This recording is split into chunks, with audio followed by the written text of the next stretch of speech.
part of the Monroe County Heroin Task Force. Busy weekend? Unfortunately, yes, it was. It was, we had a total of 15 overdoses, 4 being fatal, 11 non-fatal. Our enforcement side, I met with the sergeant in charge of that this morning, and they responded to all 4 in the county. So they actually have active investigations going right now on that, which is, you know, one of the things that we promised that, you know, we go after the dealers and hold them accountable. Are these tied together in any way, same geographic area, anything?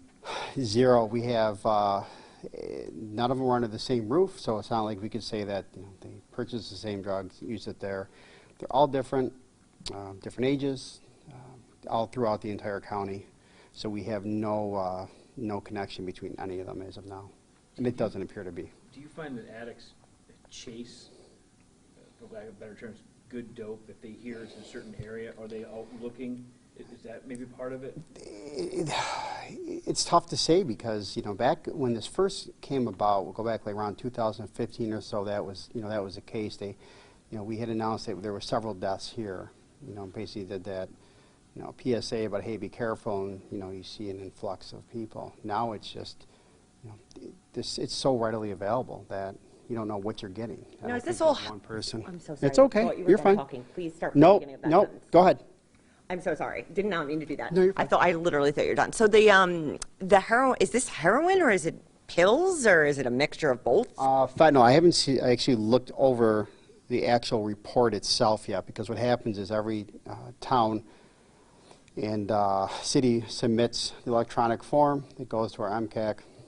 They review it. If it's a fatal, somebody on the team is called out, and they start their investigation there. So once all that information comes in, well, you know, I'll review every part of that to see, you know, what substance it was. So, you know, when I go to actually do the outreach part of that, you know, maybe we can have a little bit of a discussion about that on why they use what they use. We just kind of build that rapport with them and try to, you know, get them to basically go to treatment. But the enforcement side right now is what is equally as important, is, you know, arresting the people who are dealing this. Do you know, Mike, were these purchased in the corridor? Do you have any idea if it's up in North Clinton Avenue? Right now I don't have any info on where it was purchased.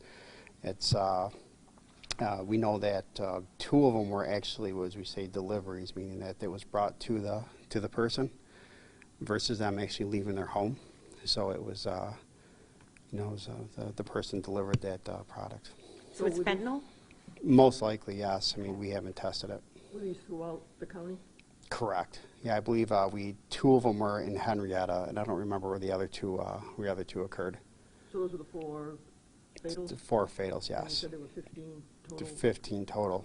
Is that the most that you can recall in, what is it, a 2 or 3 day period? Yeah, I mean, I don't remember having anywhere near 15 in such a short time. You know, we've been averaging about 4 or so a weekend of just overdoses in general. I think we had 1 fatal. It was either last week or the weekend prior.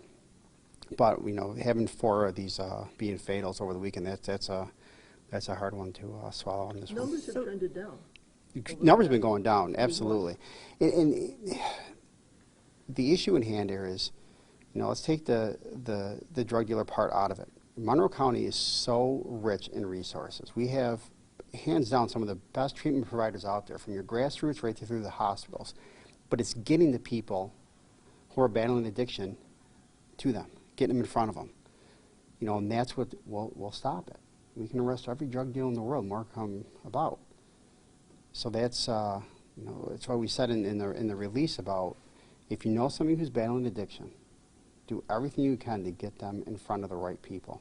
I mean, there's 2 locations here that are open 24/7. You can go at any time. You know, do it. If you want, call us. I'll be happy to come out and do it. You know, I intervene all the time. So that's where we are with the numbers for this weekend. So how does it, like, when something like this happens and you have such a bad weekend, as a deputy, what kind of a reaction, like, what kind of a toll does that take on you? I mean, hearing that 4 people have died just in Monroe County, 15 people overdose, how does that affect you? I think it affects all of us. It's, you know, I mean, I haven't seen the names yet, but it's going to be, we say it's interesting to see if these are people that I've tried to find before. It's just their first reported overdose. And we say reported, how many times have somebody overdosed and it's never been reported? So it is difficult because some of these, the people that we work with, we do kind of have a connection with. You know, they've done really well. They've been right off the radar, being successful in recovery, and they've had an unfortunate relapse. You know, and we just start from, you know, from the beginning and get them going again. You know, we're not going to stop just because we tried once with them. You know, we continue on with that. It's like I always say I'm like the annoying ex-boyfriend who won't go away. You know, I'm going to keep showing up, calling you, seeing what we have to do. But, you know, it really is. You know, we're sending that message with the enforcement side that, you know, we've had manslaughter charges, criminal negligent homicide charges. The district attorney's office is doing phenomenal. And we're very lucky to have that partnership. In the lab work that's back from prior overdoses and fatals, is fentanyl in the majority of the cases? Yes. Is that part of the drug mix? Is it in everything on the street? Yeah, I mean, it's not like you're having pharmaceutical grade fentanyl, number one. You don't have pharmacists mixing this. You have somebody who's mixing, you know, heroin with fentanyl. So maybe you have one bag, maybe purchase several bags. You have one bag that could be pure heroin with a little bit of fentanyl, and one could have more fentanyl in it than the next. You don't know. There's no way to look at it and say, well, this is going to have more of this substance in it. It's just not the case. So they don't know. It's a gamble. It's like Russian roulette. Like, have you heard from other Syracuse, Buffalo, whatever, have they had the spikes or something that may be, Not that, you know, traveling through the region, sure. not just in No. Rochester? You know, Pat, it's a good question. It's just, no, I haven't, nothing has been brought to attention. I actually did jump online to see if there was anything like Dayton, Ohio. I kind of followed a little bit just because they were very comparable to us, and they really got hit hard a few years ago. I think they had close to 3,000 overdoses with 600 that were fatal at one time, and there's nothing indicating that it was like people like to say, oh, it's a bad batch. You know, you never know. Do these happen, there's no way to make this question sound not callous, do these happen occasionally? You go through spates of this where you get a lot of overdoses and fatalities, and then it seems to go back to its baseline, if, for lack of a better term? I wish you know, you look at the numbers that we release like every month. You know, sometimes they're, you know, higher than the month, you know, previous. Sometimes they're lower than the year prior, where we, you know, our numbers overall were higher. You know, it's all over the board. Really, we have no way of saying, you know, telling what's going to happen. I mean, we would never in a million years predict that on Thursday, saying, well, probably going to have a bad weekend. It's just, we don't know. There's no way to tell. Why this weekend then? Like, what happened this weekend? No, it's, you know, sometimes you can attribute to holidays because of stress and, you know, whatever comes along with that, maybe that'll, you know, spike. But there's nothing. I can't think of any reason why there was nothing that really occurred this weekend other than it snowed. So what's the message you want out to the community?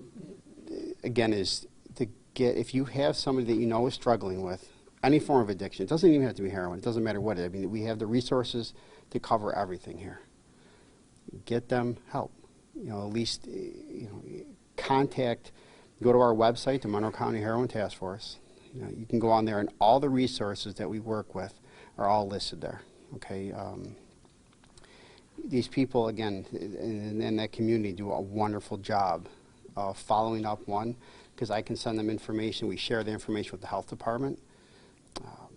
When we have somebody that maybe we've brought into treatment before, if it's, let's say, if it's Huth or Doyle, or if it's open access, or, you know, we're working with Helio, you know, I'll call them directly and say, look at, you know, John Smith or Jane Doe overdose again. What do we have on this? It's, bottom line is, we just got to get the person from where they are into the right hands. You said they're testing some of this heroin. When will you have the results of that? Yeah, that comes down to what the enforcement team is doing on that. I don't know how much they're sending out the test. I know they do the test right there, you know, to determine what is on our field test kits there. But I don't know what the actual turnaround time is if we send it to the lab. Okay. Thank you. You're welcome. Do you mind if we get it Yeah, I was just going to ask you. Phone number, we're still live, phone number people can call, website again? Well, you go right to the Monroe County Sheriff's Office website. It's the Monroe County Sheriff's Office.gov. And then under the Monroe County Heroin Task Force there, all the information is right there on how to contact us. It's via email or you can call 911, ask to speak to Deputy Favada. They'll contact me. So those are the means of contact.